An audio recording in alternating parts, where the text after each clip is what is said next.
ایک مشہور ترک کہاوت ہے جس میں یہ کہا جاتا ہے کہ اگر مسجدوں میں بچوں کا شور سنائی نہ دیا تو مسلمانوں کو اپنے اسلام کی فکر کرنی ہوگی۔ اس کا مطلب یہ ہے کہ اسلام خطرے میں ہے۔ فوجی بغاوت ہوئی، اردوغان کے دوستوں نے انہیں یونان چلے جانے کا مشورہ دیا، لیکن اس وقت کی فوجی بغاوت اس وقت تک 265 لوگوں کو نگل چکی تھی۔ لوگوں نے ٹینکوں کے سامنے لیٹ کر جان دے دی کہ لوگ ترکی میں جمہوریت بھی چاہتے ہیں اور طیب اردوغان کو بھی چاہتے ہیں، اور واقعی میں رجب طیب اردوغان اس محبت کو ڈیزرو بھی کرتے تھے۔ یہ حقیقی عوامی لیڈر ہیں۔ بسم اللہ الرحمن الرحیم، السلام علیکم دوستو۔ ایک مشہور ترک کہاوت ہے جس میں یہ کہا جاتا ہے کہ اگر مسجدوں میں بچوں کا شور سنائی نہ دیا تو مسلمانوں کو اپنے اسلام کی فکر کرنی ہوگی۔ اس کا مطلب یہ ہے کہ اسلام خطرے میں ہے۔ دوستو آج کی یہ ویڈیو بھی اسی کے بارے میں ہے، جس میں ہم آپ کو دکھائیں گے کہ امت مسلمہ کے ہر دل عزیز لیڈر اور جدید ترکی کے بانی رجب طیب اردوغان کی زندگی، سیاسی جدوجہد اور ویژن پر بات کریں گے، مگر اس سے پہلے آپ سے ریکویسٹ ہے کہ آپ اگر ہمارے چینل پر نئے ہیں تو ہمارے چینل کو سبسکرائب کر دیجیے اور بیل آئیکن کو ضرور دبائیے۔ دوستو ترک عوام نے 5 مرتبہ لگاتار رجب طیب اردوغان کو چنا، اور یہ ترکی کی تاریخ کا ناقابل یقین ریکارڈ ہے۔ ترکی میں اس سے قبل کوئی سیاسی جماعت یا لیڈر مسلسل 5 بار اقتدار میں نہیں آئی، اور نہ ہی عوام نے کسی ایسی شخصیت کو اتنی بار تخت پر بٹھایا، اور وہ بھی طیب اردوغان جیسا کٹر مسلمان جو روزانہ مسجد جاتا ہو، 5 وقت نماز پڑھتا ہو، اور اس نے کبھی شراب کو ہاتھ بھی نہ لگایا۔ یہ واقعی بہت بڑا کمال ہے۔ دوستو اس سے پہلے 1990 میں ترکی میں فحاشی، عریانی، بد انتظامی، بے انتہا کرپشن اور آسمانوں کو چھوتی ہوئی غربت میں لتھڑا ہوا تھا۔ انقرہ شہر کی حالت بھی انتہائی خراب تھی، گلیاں ٹوٹی ہوئی تھی، نالیاں بہہ رہی تھی، اور جگہ جگہ کوڑے کے ڈھیر پڑے ہوئے تھے۔ حتیٰ کہ استنبول شہر میں بھی یہی حالت تھی، گلیوں بازاروں میں سڑکوں پر گندگی بھری ہوئی تھی، چوری چکاری، ڈاکے، فراڈ اور منشیات عام تھے۔ شہر میں چرس، افیون، ہیروئن کا کاروبار کھلے عام ہوتا تھا، کلبوں میں برہنہ، شراب، رقص معمول تھا، کھانے پینے کا بھی انتہائی سست معیار تھا، انتہائی پست معیار تھا۔ دوستو سیاحوں اور مسافروں کو لوٹنا ایک معمول تھا۔ استنبول شہر انسانی اسمگلنگ کا گڑھ بن چکا تھا۔ لوگ دنیا جہاں سے استنبول آتے تھے اور بعد ازاں ایجنٹوں کے ذریعے یورپ جاتے تھے۔ ترکی اس وقت ہر لحاظ سے ایشیا اور یورپ کا مرد بیمار تھا۔ دوستو پھر جون 1996 میں نجم الدین اور بکان ترکی کے وزیر اعظم بن گئے۔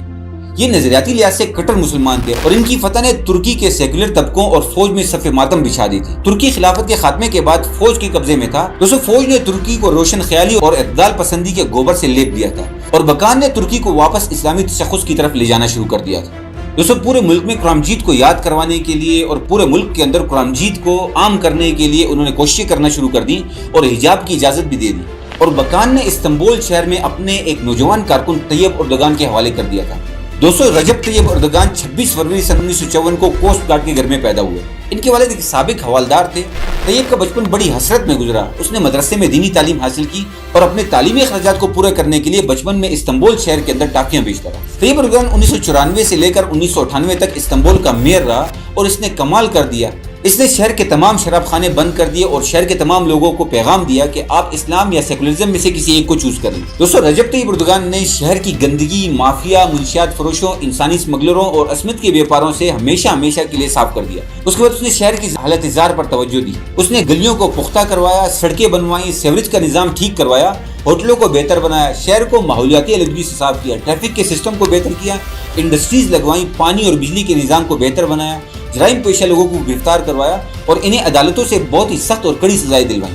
اس سب کے ساتھ ساتھ اردوغان نے سیاحت کو بھی بہت فروغ دیا، جس کے نتیجے میں دنیا بھر کے سیاح استنبول کا رخ کرنے لگے، اور اس سے شہر کی معیشت بہتر ہو گئی۔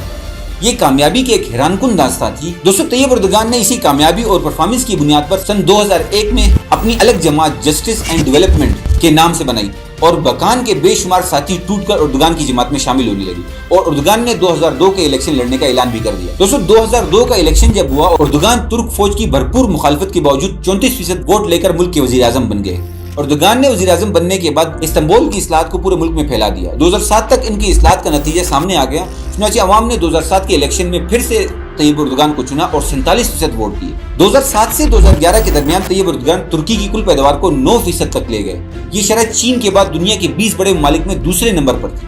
طیب اردوغان کی معاشی اصلاحات کے نتیجے میں لوور مڈل کلاس میں آ گئی، اور مڈل کلاس جو تھی وہ اپر کلاس بن گئی۔ لوگوں کے گھروں میں خوشحالی آئی، اور یہ سکون اور آسائش کی زندگی گزارنے لگے۔ دوستو طیب اردوغان خود لوور مڈل کلاس سے آئے تھے۔ عوام نے ان کی پرفارمنس دیکھ کر انہیں فوج کی بھرپور مخالفت کے باوجود بھی وزیر اعظم بنا دیا۔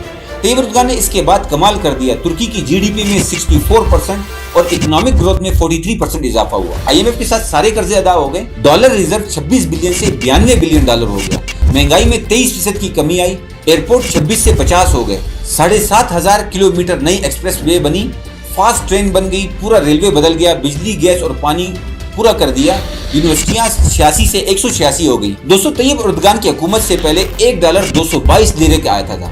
طیب اردگان نے $1 2 لیرے کے برابر کر دیا اور عوام کو مفت تعلیم، مفت علاج، مفت روزگار اور مفت انصاف بھی فراہم کر دیا۔ لہذا اردگان وقت گزرنے کے ساتھ ساتھ اور زیادہ مقبول ہوتے چلے گئے۔ دوستو طیب اردگان بہت ہی دیندار بھی ہیں اور یہ بہت ہی خوبصورت تلاوت کرتے ہیں۔ ترکی کو دوبارہ عالم اسلام کا مرکز بنانا چاہتے ہیں۔ فحاشی اور یعنی منشیات اور جرائم کب کے ختم کر چکے ہیں اور یہ مسلمانوں کو متحد بھی دیکھنا چاہتے ہیں، لیکن اس سب کے باوجود ان کی راہ میں ایک رکاوٹ تھی، وہ ترکی فوج تھی۔ ترکی فوج ان کے اسلامی عزائم کو مشکوک نظروں سے دیکھتی تھی۔ طیب اردگان اس سے آگاہ تھے، چنانچہ انہوں نے افواج کے تمام سربراہوں کو اپنی مٹھی میں لے رکھا تھا، لیکن فوج نے امریکہ میں بیٹھے سابق ترک لیڈر اور اردگان کے قریبی دوست فتح اللہ گولن کی سازش سے 15 جولائی 2016 کو طیب اردگان کے خلاف بھرپور اور منظم بغاوت کر دی تھی۔ یہ اس رات ترکی ساحل کے علاقے میں اپنے خاندان کے ساتھ چھٹیاں منا رہے تھے۔ فوجی بغاوت ہوئی، اردگان کے دوستوں نے انہیں یونان چلے جانے کا مشورہ دیا، لیکن یہ نہایت بہادری سے اپنی پناہ گاہ سے نکلے، دالمیان ایئرپورٹ پہنچے، طیارے میں سوار ہوئے اور سیدھا استنبول پہنچ گئے۔ پائلٹ نے اندھیرے میں ڈوبے ایئرپورٹ پر لینڈنگ کی، یہ باہر نکلے اور عوام نے نعروں سے زمین اور آسمان برابر کر دیے، لیکن اس وقت کی فوجی بغاوت اس وقت تک 265 لوگوں کو نگل چکی تھی۔ لوگوں نے ٹینکوں کے سامنے لیٹ کر جان دے دی۔ یہ واقعی کمال کا مناظر تھے اور اس کمال نے ثابت کر دیا کہ لوگ ترکی میں جمہوریت بھی چاہتے ہیں اور طیب اردگان کو بھی چاہتے ہیں، اور واقعی میں رجب طیب اردگان اس محبت کو ڈیزرو بھی کرتے تھے۔ یہ حقیقی عوامی لیڈر ہیں۔ طیب اردگان کا سیاسی سٹائل مکمل طور پر عوامی ہے۔ یہ آج بھی اچانک ٹیکسی ڈرائیوروں کے پاس چلے جاتے ہیں یا ان کے ساتھ کھانا کھاتے ہیں اور گپ شپ کرتے ہیں۔ ان کا خیال ہے کہ ٹیکسی ڈرائیور پورے شہر کے دائی ہوتے ہیں، یہ آپ کو شہر کی اصل صورتحال بتاتے ہیں۔ دوستو طیب اردگان شہر کے کسی کونے میں جاتے ہیں اور بچوں میں ٹافیاں تقسیم کرنے لگتے ہیں۔ یہ پروٹوکول اور سیکیورٹی کے بغیر ریسٹورنٹس پر جاتے ہیں اور یہ عام آدمی سے بھی ملتے ہیں اور ان سے بھی پورے ملک اور لوگوں کی حالات کے بارے میں پوچھتے ہیں۔ دوستو یہ کھلے دل اور کھلے ذہن کے مالک ہیں۔ دوستو یہ سیکولر اور مذہبی طبقے دونوں کی شدت پسندی کے خلاف ہیں۔ یہ نئی علماء کو رائفل اٹھانے دیتے ہیں اور نئی سیکولر لوگوں کو مذہب کو گالی دینے کی اجازت دیتے ہیں۔ انہوں نے معاشرے کو حقیقت، اعتدال پسند، روشن خیال بنایا، جس کے نتیجے میں ترکی میں مسجدیں بھی آباد ہیں اور ساتھ میں کلب بھی کھلے ہیں۔ کلب کے تماشائی مسجدوں پر حملہ نہیں کرتے اور نہ ہی اہل کلبوں کا گھیراؤ کرتے ہیں۔ طیب اردگان نے اسکول اور اسپتالوں کا نظام بھی ٹھیک کر دیا اور انہیں ترکش کمپنیوں کو ملک سے باہر کام کرنے کی ترغیب بھی دی، چنانچہ بے شمار ترکش کمپنیاں دنیا کے مختلف ممالک میں کام کر رہی ہیں۔ دوستو ترکی ملائیشیا، دبئی کے بعد تیسرا اسلامی ملک ہے جس نے اسلامی دنیا میں یورپ اور امریکہ کو ترقی متعارف کروائی اور اہل مغرب کو حیران کر دیا۔ لہذا ترکی میں امن بھی ہے، سکون بھی ہے، اطمینان بھی ہے، خوشحالی بھی ہے، صفائی بھی ہے، ایمان بھی ہے، سادگی بھی ہے اور ترقی بھی ہے، اور یہ سب کارنامے اکیلے طیب رجب اردگان نے سر انجام دیے۔ انہوں نے ثابت کر دیا کہ ایک ویژنری، ایماندار اور مخلص حکمران چند برسوں میں صدیوں کی خامیاں دور کر سکتا ہے۔ چنانچہ عوام نے طیب اردگان اور ان کی جماعت کو 5 مرتبہ پہلے سے زیادہ ووٹ دے کر حکمران بنا دیا۔